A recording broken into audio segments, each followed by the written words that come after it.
우리가 지난 몇 주간에 걸쳐서 아브라함이 어떻게 하나님의 부르심을 받고 그리고 가나안 땅에 들어가서 그 땅에 정착하게 되었는지 그 과정을 살펴봤죠. 아브라함의 신앙생활의 그 첫 출발은 참 아름다워요. 그리고 감동적입니다.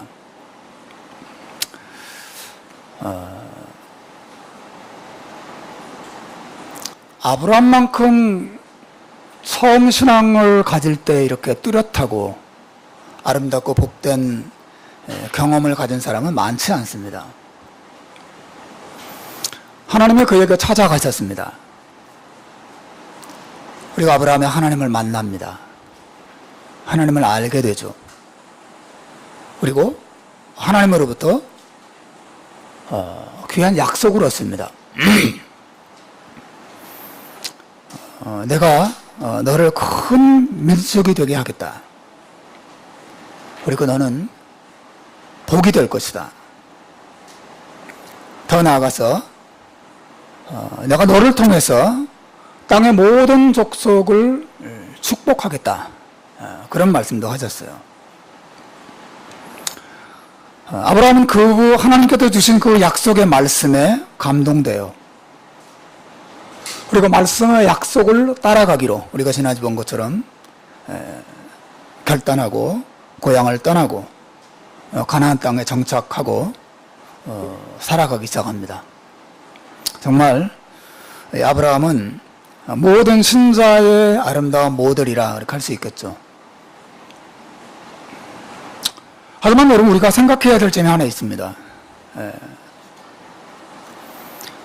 이렇게 아름다운 신앙생활의 출발이라 하더라도 그것은 말 그대로 시작에 지나지 않는다는 것이죠. 아브라함의 신앙이 제 아무리 아름답게 출발했어도 말하자면 그의 신앙은 아직 어린아이 같은 신앙에 불과했다고 하는 것이에요. 한 아기가 엄마 뱃속에서 건강한 모습으로 태어났습니다. 팔, 다리, 눈, 코, 입 다 정상적으로 달려있고 청각, 후각 다 정상적으로 작동합니다. 게다가 잘생겼어요.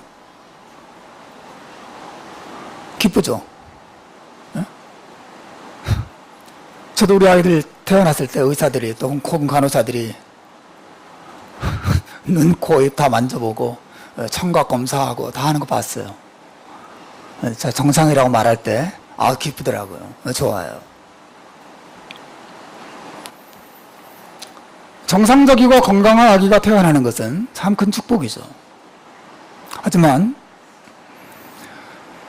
그게 인생의 전부입니까? 그렇지 않죠. 이제는 잘하는 일이 그에게 남아 있습니다. 몸도 잘하고 지식도 잘하고 성품도 잘하고 사람답게 성장하는 일이 그 사람에게 남아 있는 것이죠. 만일 태어났음에도 불구하고 성장하지 않는다면, 그리고 제대로 성장하지 않는다면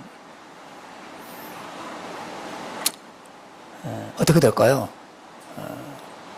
그는 정말 부모의 재산을 차지하기 위해서 일가족을 다 몰살시키는 그런 사람으로 성장하게 되겠죠. 인간 말종이 되는 것이죠. 여러분, 태어났지만 성숙하지 못한 사람은, 태어났지만 사람답게 성장하지 못하는 사람은 주변 사람 모두에게 고통거리가 되고 아픔이 되는 것이죠. 여러분 잘하고 있습니까? 여러분의 신앙은 계속해서 성장하고 있느냐, 그것을 여러분에게 묻고 있습니다. 여러분이 신앙을 가지게 되는 것이 전부가 아니고 자라고 성장하고 성숙하는 것이 남아있다는 것을 여러분 생각하고 계십니까? 우리는 이제부터 이 아브라함이 아름답게 출발하고 또 신앙생활에 첫걸음을 잘 떼었음에도 불구하고 그 이후에 어떻게 그의 신앙이 성장해 나가는지 그 과정을 여러분과 함께 보게 될 것이고, 우리 또한 이렇게 성장하고 성숙해 나가야 한다는 사실을 아브라함의 모습을 통해서 함께 보게 될 것입니다. 우리가 오늘 본문에서 만나는 아브라함의 모습은 말 그대로 신앙적으로 어린아이와 같은 모습의 아브라함이에요. 아브라함의 나이가 지금 막 75세가 넘었습니다. 하지만 신앙적으로는 어린아이와 같아요.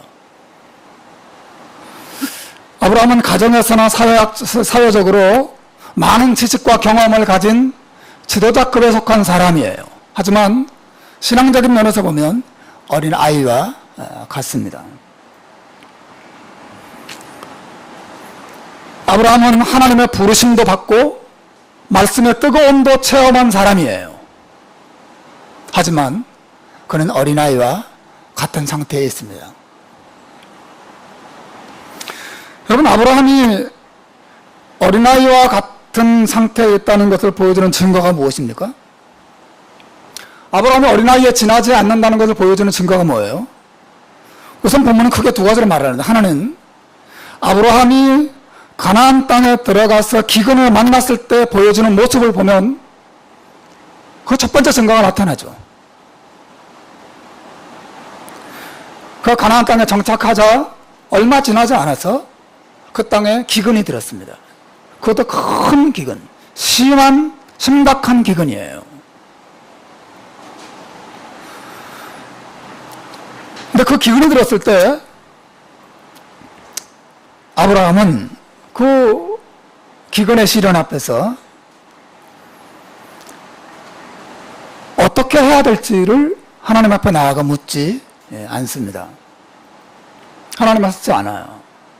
그리고 전적으로 자신의 판단만을 의지해서 애굽, 즉 이집트로 내려가기로 결심하죠. 그 과정 속에서 오늘 본문은 그 어디에서도 아브라함이 하나님을 찾고 하나님의 이름을 부르고 하나님 어떻게 해야 됩니까? 라고 묻고 있지 않는 것을 우리가 볼 수 있습니다. 여러분, 시련은 한 사람의 믿음을 테스트하는 리트머스 용지와 같은 역할을 해요. 믿음의 사람은 시련 앞에서 당황하지 않습니다. 신앙에 성숙한 사람은 그 시련 앞에서 자신의 지식이나 자신의 경험, 자신의 능력 따위를 결코 의지하지 않아요. 그 사람은 하나님을 찾습니다. 하나님을 바라보죠. 하나님을 의지합니다. 하나님께 지혜를 구합니다. 하나님의 방법을 찾습니다. 그러나 아브라함은 그 기근 앞에서 어디에서도 애굽으로 내려갈 때 하나님께 묻거나 하나님 앞 엎드리거나 하나님을 찾거나 하는 모습을 보여주지 않습니다. 도리어 아브라함은 극심한 기근 앞에서 당황하고 있습니다. 그리고 자기의 판단을 의지해서 이집트로 내려가기로 결심을 하게 되죠. 아브라함은 어린아이예요. 아직 성장하고 성숙한 모습을 보이지 않습니다. 또 다른 증거도 있어요. 여러분, 아브라함이 애굽으로 이집트로 내려가는 길 위에서 그의 아내에게 어떠한 태도를 보여주는가 하는 것을 보십시오. 그는 어린아이와 같아요. 여러분, 믿음에 성숙한 사람은 아내를 사랑합니다. 분명히 그렇습니다. 믿음에 성숙한 사람은 자기 아내를 자기 몸처럼 사랑하죠. 그리고 자기 아내를 위해서 기꺼이 자신을 내어주고자 해요. 하지만 아브라함을 보십시오. 기근을 피해서 이집트로 내려가는 길 위에서 그의 이기심의 극치를 보여주고 있어요.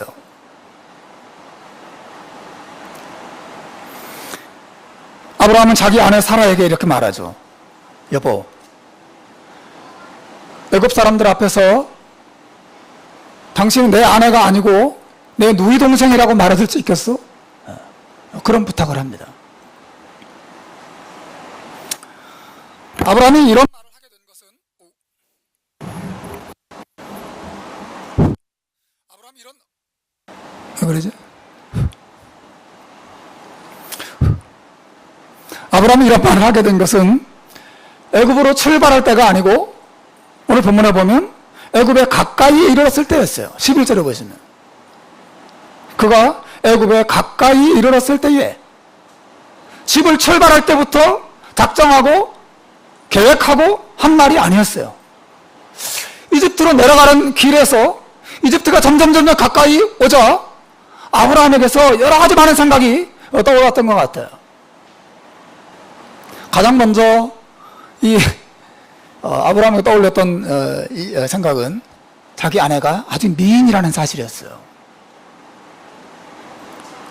기분 좋은 일이죠.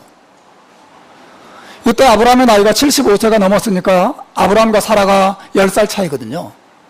그러니까 65세가 넘은 분이에요. 사실은.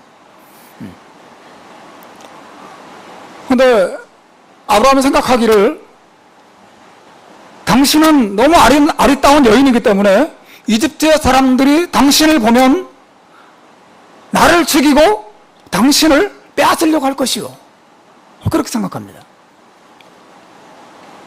도대체 이 사라의 미모가 얼마나 뛰어났길래 65세가 넘은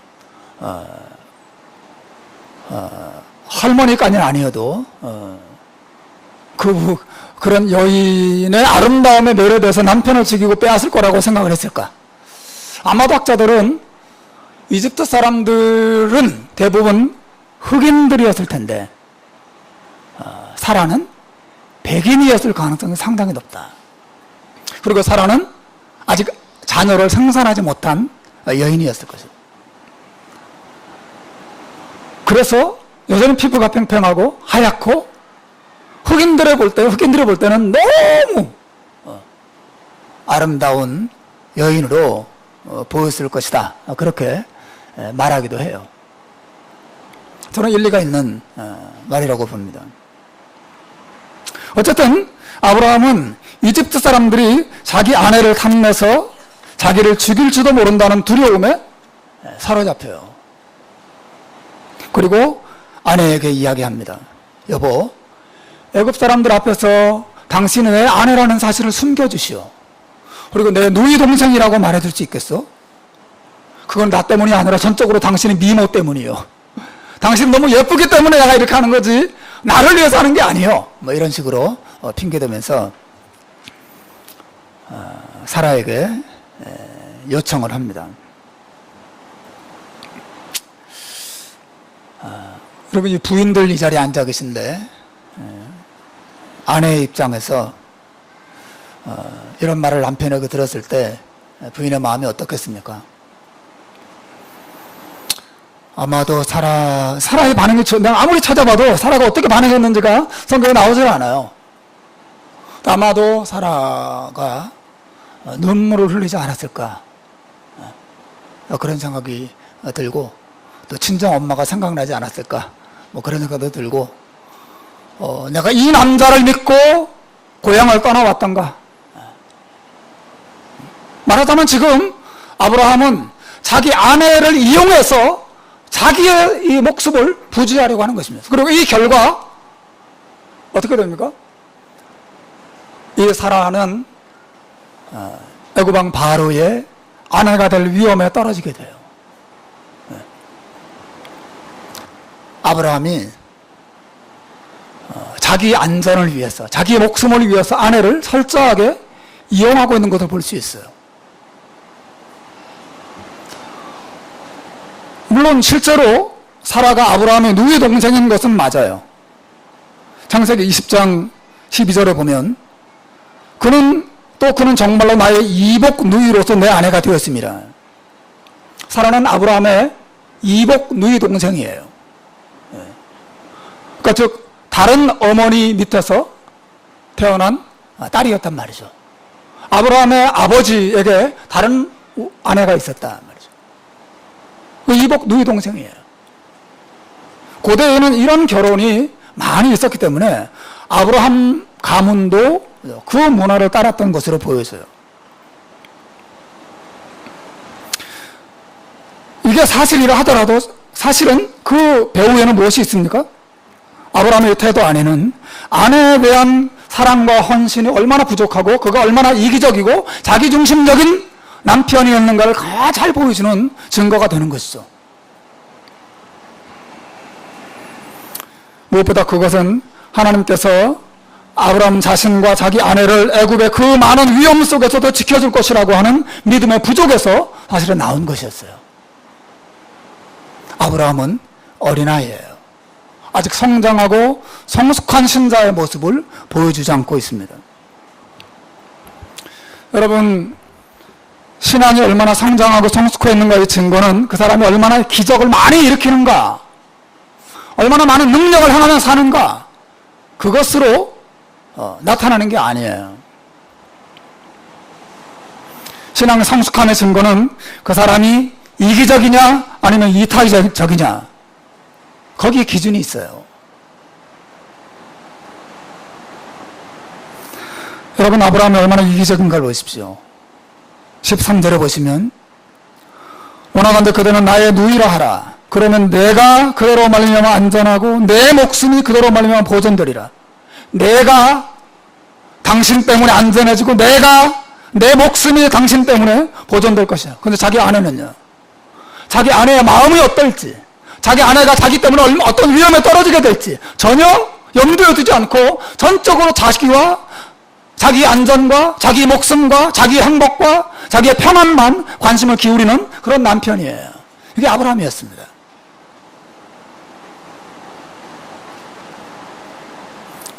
영적으로 또 신앙적으로 어린아이 같은 모습을 자신은 보여주고 있는 것이죠. 여러분, 예수 그리스도의 복음이란 무엇입니까? 여러분, 덥죠? 괜찮으세요? 여러분, 예수님의 복음이라고 하는 게 뭐예요? 예수 그리스도의 복음이란 하나님께서 나를 위해서 자기 아들의 목숨을 제물로 내어주셨다고 하는 소식이죠.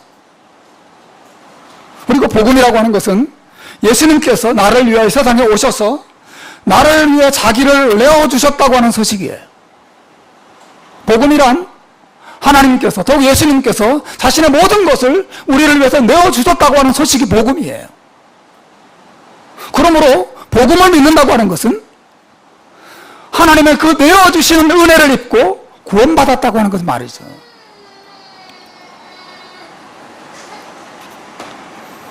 따라서 복음을 믿고 기뻐하는 신자의 특징은 자기를 내어주는 것입니다. 복음을 믿는 사람의 특징은 이기적이지 않아요. 믿음으로 성장하고 성숙한 신자들은 하나님의 자기 내어주심과 예수님의 자기 내어주심을 본받아서 자기를 남에게, 자기를 하나님께, 자기를 이웃에게 내어주는 특징을 나타내게 되죠. 이것이 성숙한 신자의 특징이에요. 아브라함에게서 어디에서도 그런 특징을 발견할 수가 없어요. 그는 어린아이예요. 자기만 생각합니다.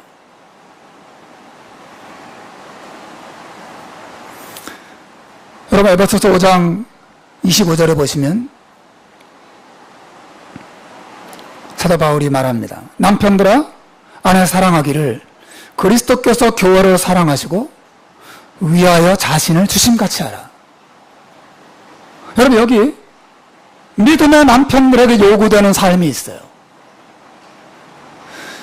예수 그리스도께서 교회를 사랑하셔서 교회를 위하여 자기를 준 것처럼 예수님을, 이 은혜를 알고 믿는 모든 남편들은 자기 아내를 위해서 자기 목숨을 내어주는 남편이 되어야 한다고 말하고 있어요. 이것이 믿음을 가진, 바른 믿음을 가지고 성장하고 성숙한 신자의, 남편된 신자의, 또 신자된 남편의 모습이에요. 아브라함에게서 이런 모습을 찾을 수가 없어요. 골로새서 3장 18절에도 거기 아내들에게 이야기하죠. 아내들아, 남편에게 복종하라. 이는 주 안에서 마땅하니라. 여러분, 성경은 남편에게만 아내를 위해서 목숨을 줄 것을 말하지 않고 아내들도 남편에게 자신의 모든 것을 바치고 복종할 것을 요구하고 있어요. 여러분, 성경적인 이 결혼관은 남편도 자기를 온전히 아내에게 내어주고 아내도 자기의 모든 것을 남편에게 내어주는 그런 관계예요. 그러니까 성숙한 부부죠. 부부관계에 대해서만 성경이 이것을 요구하고 있지 않아요. 신자의 모든 삶에 같은 원리가 적용되고 있어요. 에베소서 5장 1절과 2절 이 구절 한번 읽어볼까요? 같이 읽겠습니다. 시작.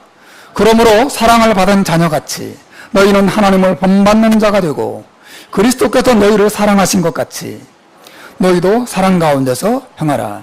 그는 우리를 위하여 자신을 버리사 향기로운 제물과 희생제물로 하나님께 드리셨느니라. 여러분, 우리의 구원은 전적으로 예수 그리스도께서 자기를 내어주시고 버리신 결과 우리 얻은 것들이에요. 우리가 누리는 것들이죠. 이 예수님의 은혜와 예수님의 사랑이 복음을 알고 믿는 모든 신자들은 자기 아내를 위해서 자신을 내어주고 자기 남편을 위하여 자기를 내어주고 하나님과 이웃을 위해서 자신을 내어주는 삶의 특징을 나타내는 것이죠.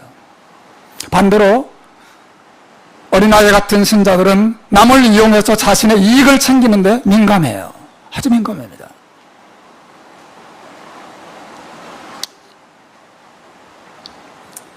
그러나 성숙한 신자는 가정에서나 교회에서나 사회에서나 자기 내어줌이 많은 사람이에요. 다른 사람을 위해서 시간을 내어줍니다. 다른 사람을 위해서 물질을 내어줘요. 또 다른 사람을 위해서 자기 몸을 내어주기도 합니다. 봉사죠. 다른 사람을 위해서 자존심을 내어주기도 해요. 다른 사람을 위해서 자기 가정을 개방하고 손님들을 초대하고 섬기는데 자기를 내어주기도 합니다. 자기 내어줌이 많으면 많을수록 그 사람은 반드시 성숙한 특성을 나타내는 것이에요. 그러나 자기중심일수록 그 사람은 아무리 많은 신앙 지식과 아무리 많은 경험과 아무리 많은 능력을 가지고 있어도 사실은 애기죠, 애기. 아기와 같습니다. 아브라함은 그런 남편이었어요. 그런 남자였습니다. 제가 가장 사랑하는 아내조차도 자기를 위한 방패막이로 이용하려 하고 있습니다. 이것이 하나님의 그 위대한 부르심을 받고 그 말씀의 감동을 받고 신앙생활 첫 출발했던 아브라함 속에 있었던 그 죄와 허물의 모습이었다고 하는 거죠. 여러분, 이게 놀랍지 않습니까? 여러분, 아무리 위대한 신앙적인 체험을 했다고 해서 그것이 그 사람의 신앙적인 성숙을 보여주는 것은 아니에요. 결코 그렇지 않습니다.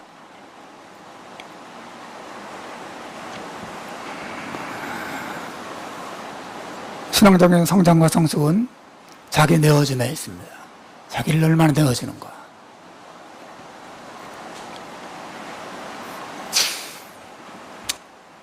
우리가 예수님을 통해서 받은 예수님의 희생과 사랑을 생각하면서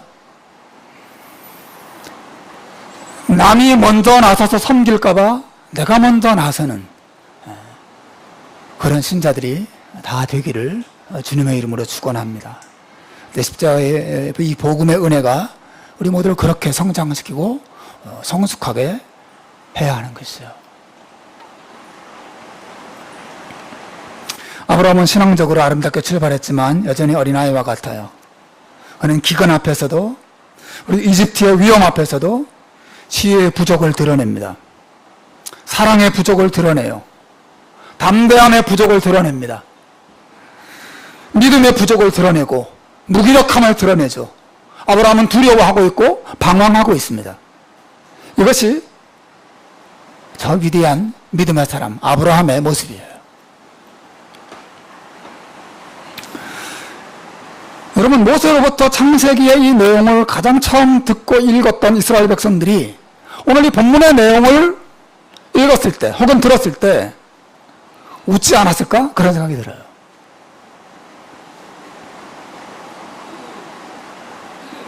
혹은 자기들의 가장 위대한 조상 중에 한 사람인 아브라함의 이런 부끄럽고 그리고 수치스러운 모습을 바라보면서 자기들도 똑같이 부끄러움을 느꼈을지도 모르겠어요. 이런 모세가 이 내용을 통해서 독자들, 그 이스라엘 백성들에게 무엇을 말하고자 하는 걸까요? 왜 모세는 아브라함의 부끄러운 모습, 아브라함이 숨기고 싶은 모습, 아브라함의 부족한 모습을 왜 성경에 이렇게 명백하게 기록해 놨을까요?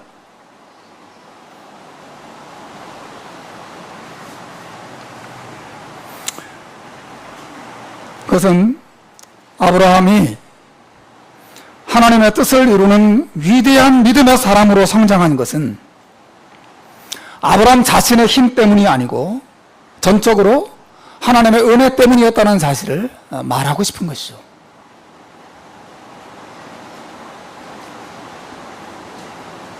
아브라함의 잘남이 아브라함을 만든 것이 아니었어요. 아브라함은 이런 사람이었습니다. 많은 지식과 학식과 경험과 그리고 신앙의 많은 체험을 가진 것처럼 보이지만 실상 그 마음 깊은 곳에는 이런 이기심과 믿음의 부족과 두려움과 이런 영적인 미숙함을 감추고 있는 그런 사람이었어요. 아브라함. 하나님의 은혜가 아브라함을 붙잡고 아브라함을 이끌었습니다. 그럼 다시 말하면 아브라함의 자손으로 만들어진 이스라엘 민족 전체도 사실은 그들의 힘으로 세워진 것이 아니고 하나님의 은혜가 그 민족을 만들었다는 사실도 하나님의 모세가 이걸 통해서 말하고자 하는 것이죠. 아브라함을 불러주신 분도 하나님의 은혜고 아브라함을 성장하게 한 것도 하나님의 은혜고 아브라함을 통해 이스라엘 민족을 만든 것도 하나님의 은혜라고 하는 것이죠. 하나님 은혜.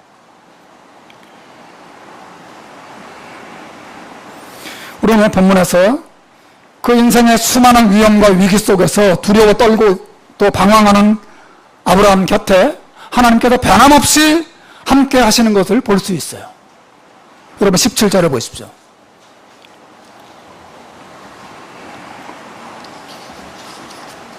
우리 한번 17절 읽어보겠습니다. 시작. 여호와께서 아브라함의 아내 사라의 일로 바로와 그 집에 큰 재앙을 내린지라.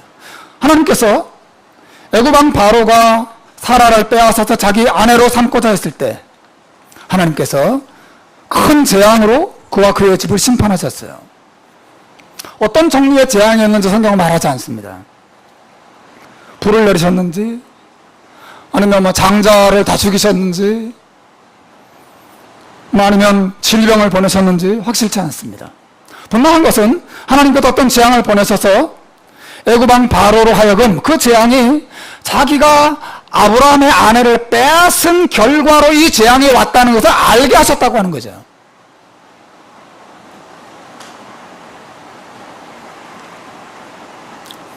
여러분, 하나님의 이런 보호가 이집트에 내려가 있는 아브라함, 사라와 함께 그 곁에 함께 하고 있어요. 여러분, 하나님의 보호하심과 하나님의 인도하심이 이 아브라함 가정에 얼마나 중요한 것이었습니까? 여러분, 이 당시 이집트의 모습을 보세요. 아브라함은 무엇을 두려워하고 있죠? 아브라함은 자기가 아내와 함께 그 땅에 내려가면 사람들이 자기 아내의 미모를 보고 자기를 죽이고 아내를 빼앗을지도 모르는 두려움이 있었어요. 실제로 그런 일이 있었습니다. 그리고 아브라함이 자기 아내를 아내라고 말하지 않고 누이 동생이라고 말했을 때에도 어떻게 합니까? 바로의 이 신하들이 바로에게 뭐 낯선 사람이 들어왔는데 그 오빠와 누이 동생 관계래요. 근데 그 누이 동생이 너무 미인이던데요. 바로에게 고하자 금방 바로가 부하들을 신하들을 명령해서 그 부인을 데려오게 만듭니다. 그 누이 동생을 데려오게 만들었어요. 아브라함에게 찾아가서 뭐 허락을 받는다거나 그런 모습을 전혀 보여주지 않고 있습니다. 다시 말하면 이 이집트는 남의 누이 동생이나 아내라 하더라도 예쁘고 탐나면 왕이나 권력 있는 사람이 남편을 죽이거나 위협해서 그 여자를 얼마든지 빼앗을 수 있는 그런 사회였어요. 그런 사회였습니다. 즉 힘이 곧 정의였어요. 정글의 법칙이 적용되는 사회가 이집트였습니다. 약육강식의 사회가 이집트였어요. 그 위험한 세상 속에 아브라함과 사라가 들어가 있습니다. 강한 믿음의 용사로서 서 있는 것도 아니에요. 지혜도 부족하고 용기도 부족하고 사랑도 부족하고 믿음도 부족하고 신실함도 부족한 모습으로 그 정글과 같은 위험 속에 그 가정이 들어가 있는 것이죠. 하지만 오늘 본문이 무엇을 말합니까? 그들 곁에 하나님이 함께 계신 것을 보여주고 있어요. 하나님은 그들 곁에 서 계십니다. 그들 곁에 그들의 아버지가 되어주십니다. 아브라함과 사라는 그 위험한 이집트 사회 속에 들어가서 먹고 살아야 하고 살아남아야 하고 살아남기 위해서 거짓말을 해야 되고 살아남기 위해서 일해야 하고 살아남기 위해서 온갖 비굴한 일을 하면서 살아남기 위해서 그렇게 살아가고 있어요.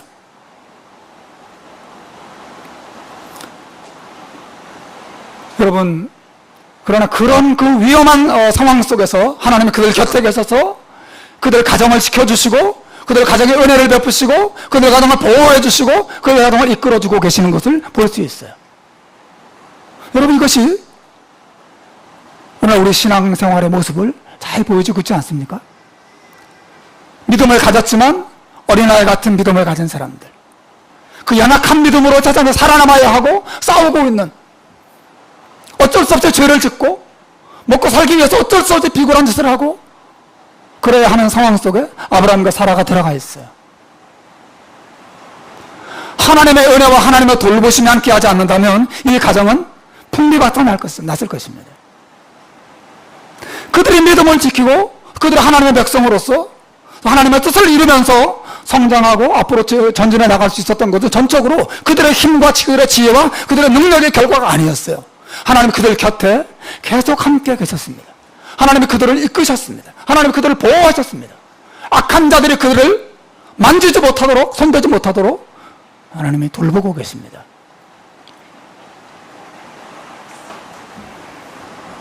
저는 이것을 아브라함을 붙들고 있는 하나님의 은혜라고 말해요.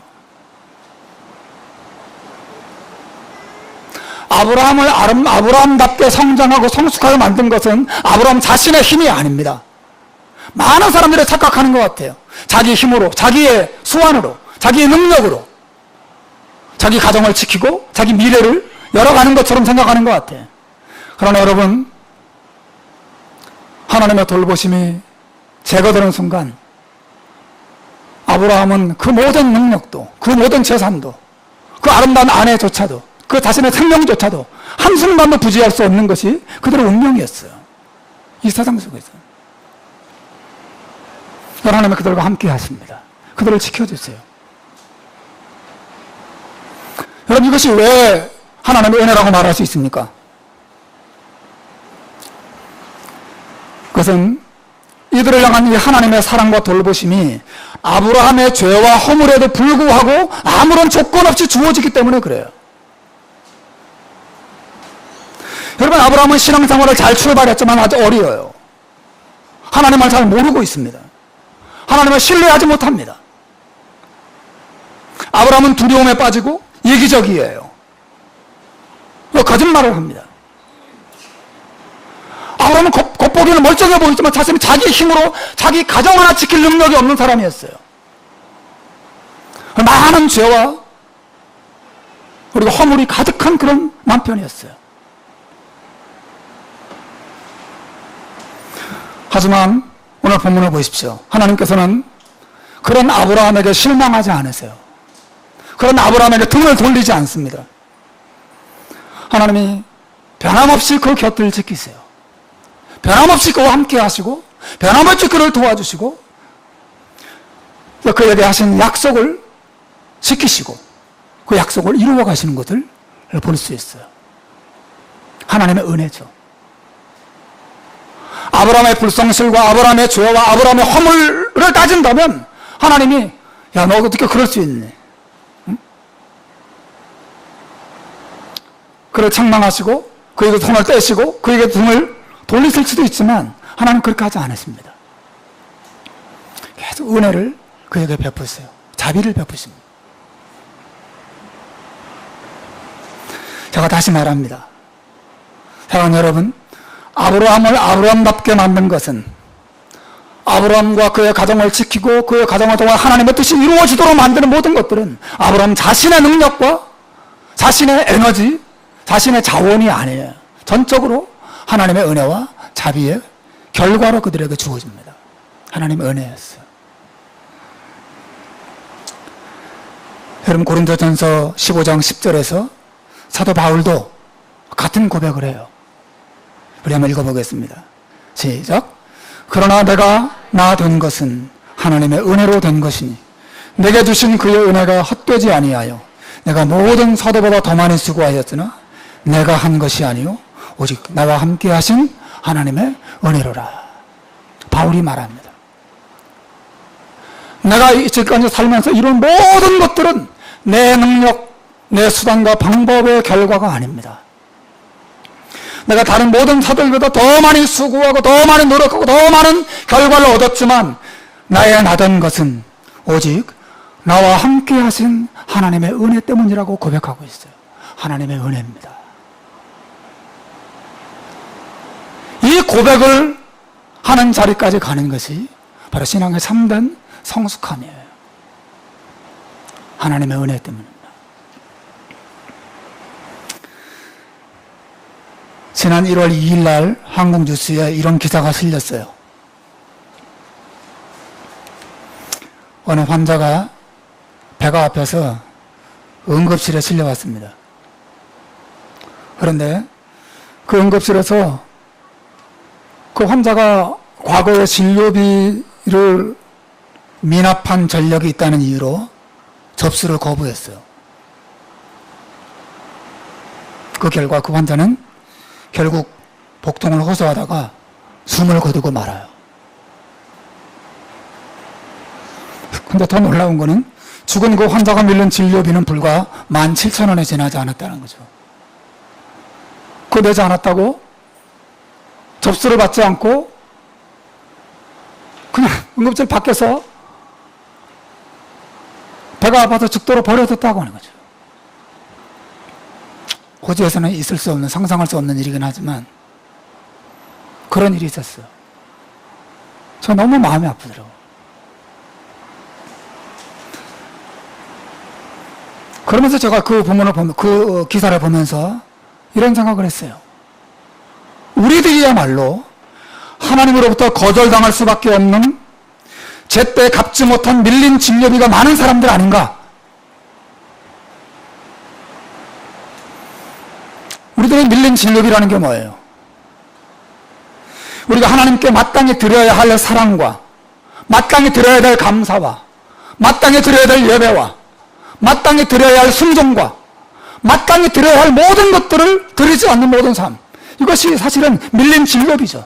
하나님께 수많은 은혜와 사랑을 받아왔음에도 불구하고 그 하나님을 향한 사랑과 감사와 기쁨과 순종과 헌신과 이런 것을 전혀 드리지 아니하고, 아니면 500만 원 진료비인데 500원만 주고 이런 식의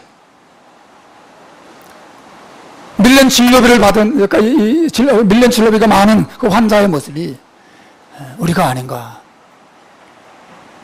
여러분, 그럼에도 불구하고 우리가 하나님 앞에 나아가서 도움을 구할 때, 기도를 할 때, 하나님의 은혜를 구할 때, 아니 하나님의 은혜를 구할 생각조차 못하고 두려워하고 있을 때,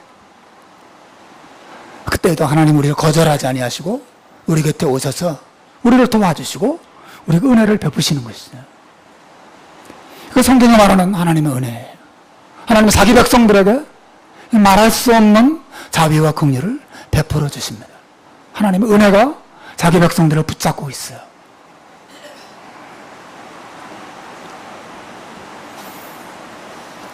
그래서 하나님께서 아브라함과 사라 가족들에게 그런 은혜를 베푸시는 목적이 뭐예요? 그 목적은 그 가정을 하나님의 부르신 목적을 이루시기 위해서 그렇죠. 하나님께서 아브라함과 사라를 부르신 것에는 부르심의 목적이 있었습니다. 그 가정을 통하여 이스라엘 민족을 세우고 그 이스라엘 민족을 통해서 메시아를 보내고 온 세상을 구원하실 놀라운 계획을 하나님이 가지고 계셨거든요.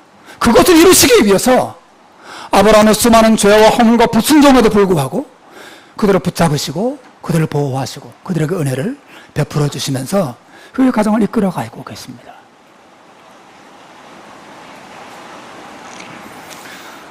사랑하는 여러분, 우리들에게는 아브라함보다 더 크고 더 놀라운 하나님의 부르심의 목적이 있어요. 하나님은 그 부르심의 목적을 이루시기 위해서 결코 우리를 버리지 않습니다. 우리가 계속해서 하나님의 은혜와 자비를 베풀어 주시고 우리를 긍휼히 여겨주시고 우리를 보호하십니다. 우리를 향한 하나님의 그 부르심의 목적은 우리를 예수 그리스도 안에서 영원한 용서와 영원한 사랑과 영원한 구원을 베푸시고 우리에게 장차 영원한 영광에 이르도록 하시는 것이죠. 이거 하나님께서 우리를 부르신 부르심의 목적이에요. 하나님이 약속이 이루어질 때까지 하나님의 은혜가 영원토록 하나님의 백성과 함께 여러분과 함께 하신다는 사실을 여러분 믿으시길 바랍니다. 기근이 와도 혹은 우리가 애굽의 권세 앞에서도 우리의 죄와 허물에 떨어졌을 때에도 그 하나님의 은혜는 자기 백성들을 결코 떠나지 않고 함께 하시고 그들을 도우시고 이끄십니다. 이것이 하나님의 은혜예요. 이 놀라운 하나님의 은혜를 받은 아브라함이 그 은혜 안에서 서서히 성장해 갑니다. 마지막에는 자기 아들까지도 하나님 앞에 제물로 바칠 수 있는 그런 위대한 믿음의 사람으로 아브라함이 성장해 가게 돼요. 하루아침에 된 것이 아닙니다. 이렇게 이기적인 아브라함이 자기 목숨보다 더 사랑하는 자기 아들까지 하나님께 드리고 하나님을 신뢰하는 하나님을 신뢰하고 두려워하지 않는 위대한 믿음의 사람으로 성숙해 가게 되죠. 사랑하는 여러분, 우리가 하나님의 은혜를 받고 또 누려가는 가운데 우리를 향해서 하나님이 가지신 뜻과 계획과 목적도 거기 있습니다. 하나님은 우리가 이 은혜 안에서 성장하기를 원하세요. 이 은혜 안에서 성숙하기를 원하십니다.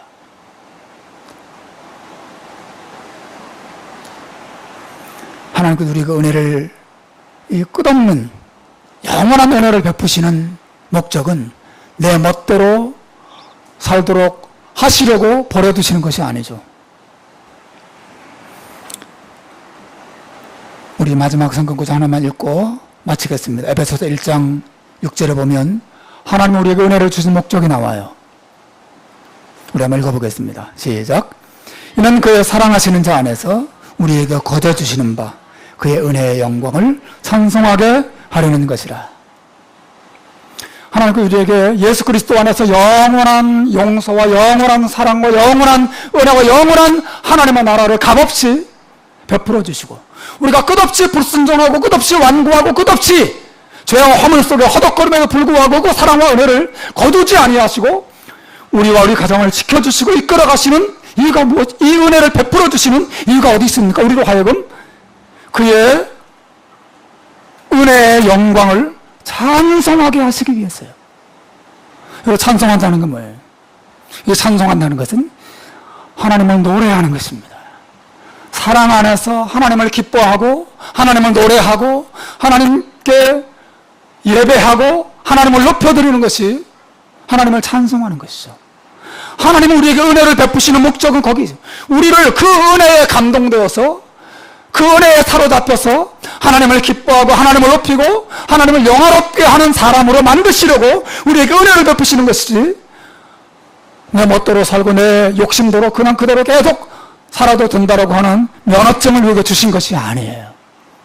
사실은 우리가 하나님의 은혜를 알게 되면 하나님의 은혜를 깨닫게 되면, 하나님의 은혜를 날마다 경험하게 되면, 내가 이렇게 부족하고 악하고 어리석음에도 불구하고 나를 버리지 아니하고 끝없이 나를 도와주시는 하나님의 은혜를 진심으로 깨달으면 그 사람은 이렇게 됩니다. 그의 은혜를 찬송하는, 그 은혜를 기뻐하고 그 은혜의 하나님을 노래하는 참된 신자로 서게 되죠. 사랑하는 여러분, 하나님의 은혜가 여러분과 함께하는 것을 믿으시길 바랍니다. 그리고 그 하나님의 은혜가 주어지는 목적은 여러분으로 하여금 그 은혜에 합당한 믿음의 사람으로 성장하고 성숙하게 하기 위함인 것을 믿으시길 바랍니다. 이 은혜를 의지하고 이 은혜와 함께 성장해 나아가는 한 해가 되시기를 주님의 이름으로 축원합니다. 기도하겠습니다.